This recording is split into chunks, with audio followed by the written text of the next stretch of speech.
ልንቀደስ ነው የምንቆርበው።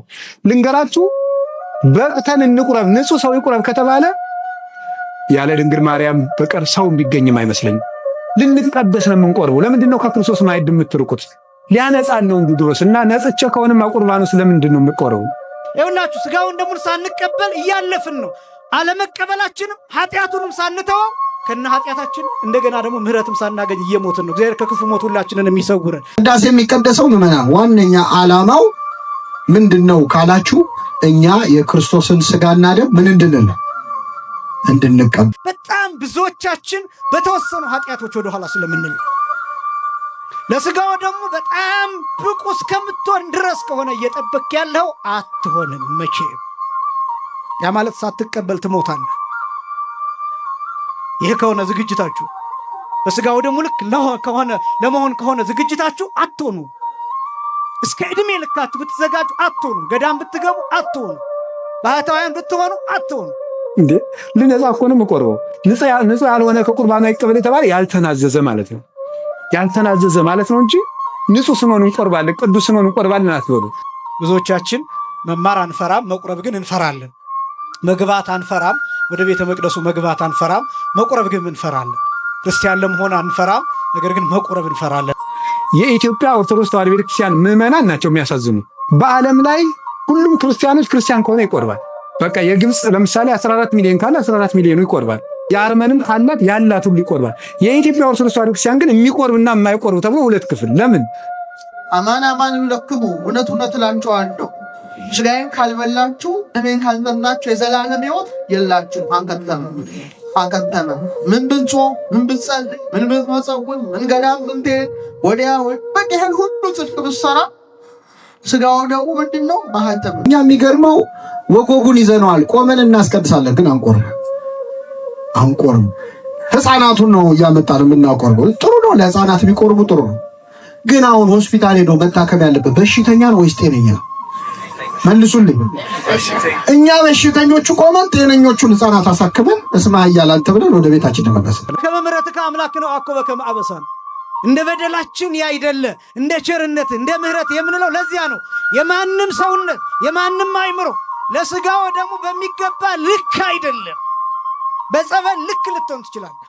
በእምነት ልክ ልትሆን ትችላለህ። በምትባረክበት ነገር ልክ ልትሆን ትችላለህ። በስጋው ደግሞ ልክ ሊሆን የሚችል ግን የካህናትም ስልጣን፣ የፓትርያርክ የሊቀ ጳጳስ ስልጣን በስጋው ደግሞ ልክ ያለ በዚህ ምድር ላይ ምንም የለም። ጌታ ኢየሱስ እንግዲህ ያንን ተናገረ። ሲናገር ከዚህም የተነሳ ከደቀ መዛሙርቱ ብዙዎቹ ወደ ኋላ ተመለሱ። ከምን የተነሳ ነው? ከዚህም የተነሳ ነው የሚለው ባይዚ ከላይ ጀምሮ ወጥ የሆነ ነገር ነው የተናገረው ጌታ ኢየሱስ። ስጋ ምንም አይጠቅምም ያለው ስጋዊ አስተሳሰብ አላችሁ፣ ስለዚህ ልታምኑ አትችሉም ነው። ይህንን ልናምን የምንችለው በነገራችን ላይ በመንፈስ ቅዱስ እርዳታ እና በእምነት ሆነን የምንቀበለው ነገር ነፍስ የተለየው በመለኮት የተዋሃደው መንፈስ ቅዱስ ሊሆኑበት በመንፈስ መስቀል የተሰቀለ የወልድ እግዚአብሔር ኢየሱስ ክርስቶስ ቅዱስ ሥጋው ክቡር ደሙ ይህን ምስጢር ትረዳለህ። ከዛው ለዚህ ምስጢር ይቀርባል። እስቲ ቆራቢ ያልሆናችሁ እጃችሁን አውጡ። አንድ ጊዜ ቆራቢ ያልሆናችሁ ከፍ አድርጉት እጃችሁ። ደግሞ አታፍሩም እኮ ታውጣላችሁ። አውርዱ። እዚህ መካከል ምዕመናን ቆራቢ ያልሆነ ሰው የለም። እንደው ክርስትና ስትነሱ አልቆረባችሁ? በ40 እና በ80 ቀን አልቆረባችሁ? አቋርጣችሁ ነው እንጂ እኮ ቆርባችኋል። ረሳችሁ ታዲያ። ሲቆይ ጌታ ምን አለ? እስከ ዛሬ ድረስ አብሬያችሁ ስኖር አታውቁኝም አለ። እሱ እኮ ከኛ ተለይቶ አያውቅም። ሐዋርያቱ ተቀበሉ ሲባሉ አሜን ብለው ይቀበላሉ እንጂ ሌላ ፍልስፍና ውስጥ ሌላ ምርምር ውስጥ ሲገቡ አንመለከትም። እና እነዚህ ግን በስጋዊ አስተሳሰብ ተጠመዱና መቀበል እንኳን ሲያቅታቸው እናያለን። ስለዚህ ጌታ ኢየሱስ የተቃረነ ነገር አልተናገረም። ስለዚህ በቃ እነዚህ ደቀ መዛሙርት ወደ ኋላ ሲመለሱ እናያለን። ከደቀ መዛሙርቱም ብዙዎቹ ወደ ኋላ ተመለሱ። ምክንያቱም ከላይ ጀምሮ የተናገረውን ስላጸናባቸው። ኦኬ፣ ምናልባት አሁንም ግን የሆነ እንዴት ነው ጌታችን ኢየሱስን ሚስ አንደርስቱድ አደረጉት እንበል። ኦኬ፣ የሆነ እንደው በስህተት ተረድተውት ነው እንበል። በስህተት ተረድተውት ከሆነ ጌታችን ኢየሱስ ወደ ምድር የመጣው ሰዎችን ወደ እርሱ ለመሰብሰብ ከመሆኑ አንጻር እንደዚህ ምሳሌያዊ በሆነ አነጋገር ጌታ እንዲተውት አይፈቅድም። ኦኬ፣ አልተረዳችሁኝም። ኦኬ፣ ይሄ ይልቁንም ምሳሌ ንግግር ነው የተናገርኩት። ስለዛ በሉ ኑ ብሎ ይፈታላችኋል ብለን እንጠብቃለን። ምክንያቱም ወደኋላ የተመለሱ ነው። በርካታ ደቀ መዛሙርት ወደኋላ ተመልሰውበታል። ጌታ ደግሞ ወደኋላ እንዲያፈገፍጉ አይፈልግም። ኦኬ፣ የጠፋውን ሊፈልግ የመጣ ጌታ በምሳሌ ምክንያት ማንም ሰው ወደኋላ እንዲመለስ ስለማይፈልግ ያብራራላቸዋል ብለን ልባም ሰዎች ኤክስፔክት እናደርጋለን፣ እንጠብቃለን። እሺ ሰው ምን ተፈጠረ? ከዚህም የተነሳ ከደቀ መዛሙርቱ ብዙዎች ወደኋላ ተመለሱ፣ ወደፊትም ከእርሱ ጋር አልሄዱም። እሺ ጌታ ኢየሱስ ምን አደረገ? ኢየሱስም ኖ እኔ የተናገርኩት ምሳሌ ነው፣ እንዴት እንዲህ ታደርጋላችሁ? በሉኑ ተመለሱ አላላቸውም። ምንድን ያላቸው? ጌታ ኢየሱስም የሄዱትን በቃ ሄዱ፣ አከተመ። በቃ አጽንቶ ተናግሯል። አላምንም ያለ ይሄዳል። በነገራችን ላይ እነሱን ትቶ እንደውም ለ12ቱ ደግሞ አሁን ወዲያውኑ ዞረ ወደ 12ቱ ሐዋርያት። ለ12ቱ ደግሞ እናንተ ደግሞ ልትሄዱ ትወዳላችሁን አላቸው ይላል። የጌታን ስጋና ደም ካልተቀበልክ በቃ ማይ ብራዘር አልቆልሃል፣ ሙሉ በሙሉ አልቆልሃል። ከጌታ ሙሉ በሙሉ ተለይተሃል። ጌታ ኢየሱስ ያ ሁሉ ደቀ መዛሙርት ልክ ወደ ኋላ ሲመለሱ የጌታ ስጋና ደም ትምህርት፣ የቅዱስ ቁርባን ትምህርት በጣም ወሳኝ የሆነ ትምህርት ከመሆኑ የተነሳ ሁለተኛ ዕድል ራሱ አይሰጥም። በከተማ ሄድ ነው በቃ የሚለን። እንኳን የነሱን ወዲያውኑ ወደ 12ቱ ሐዋርያት ቢዞርስ የምር ያስፈራል። ጌታን ይሄ በጣም የሚያስፈራ ነው። ወደ 12ቱ ሐዋርያት ራሱ ዞረ ጌታ ኢየሱስ። ምን ቢላቸው ጥሩ ነው? እናንተስ ልትሄዱ ትወዳላችሁ? ሂዱ ነው ባይዘው። ሂዱ፣ ማታምኑ ከሆነ በቅዱስ ቁርባን ሂዱ፣ አከተመ። ይሄ ስጋና ደም ግን በትክክል አማናዊ የክርስቶስ ስጋ የክርስቶስ ደም ነው። ዝግጅታችሁ በዚህ ልክ ከሆነ መቼም ብቁ አትሆኑም። ስለዚህ ኃጢአታችሁን ለካህኑ ተናግራችሁ ንስሐችሁን ተቀብላችሁ ቀኖናችሁን ጨርሳችሁ ካህኑ ቁረቡ ሲሏችሁ ቁረቡ፣ ስጋውን ደሙን ተቀበሉ። ሳሳተው መመና የክርስቶስ ስጋና ደም ለጻድቃን የሚሰጥ ሽልማት ስለሚመስለው ቅዱስ ለሆነ ሰው የሚሰጥ ሽልማት አይደለም።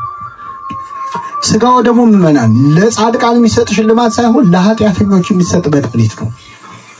ይህ መድኃኒት ደግሞ የሚያስፈልገን ለእኛ ነው። እንደኔ ያለ ቁስለኛ የለም፣ እንዳንተ ያለ መድኃኒት የለም። ያንተ ስጋና ደም ከኔ በላይ ለማን ያስፈልጋል ብላችሁ ለመቀበል ያለበት።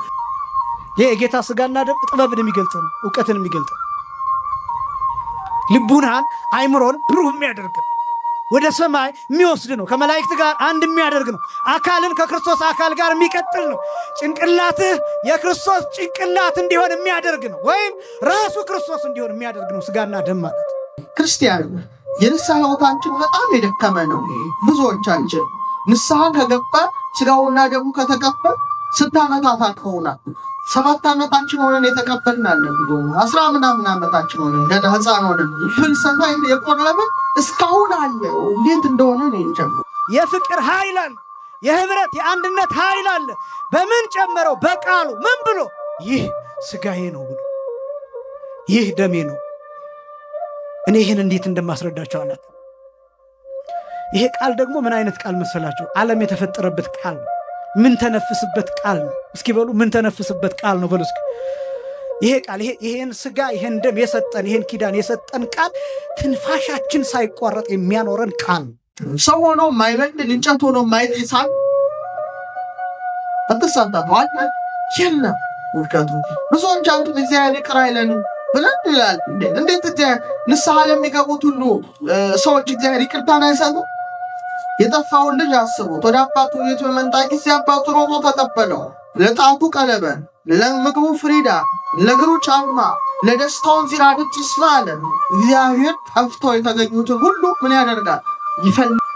ክርስቲያን ከሆን መቁረብ አለብን ሁላችን። ልንገራችሁ፣ ደስታን መጥገብ ከፈልጋችሁ ያ ደስታ ክርስቶስ ነው፣ ሌላ የለም። ምንም ትባክሉ። በጣም ብዙ ዘፈኖችን ስላዳመጣችሁ፣ ጭፈራ ቤት ስለሄዳችሁ ደስታን አታገኟትም። ደስታ ክርስቶስ ነው። እስመ ዘበኀቤከ የዐርፍ ነጸሮተ ኩሉ ነባበያን። የአይኳፊያን መላእክት የደቂቀ አዳም ሁሉ አይን የሚያርፈው አንተን ሲያይ ነው። የሰው ልቡ የሚያርፈው ክርስቶስን ሲያይ ብቻ ነው።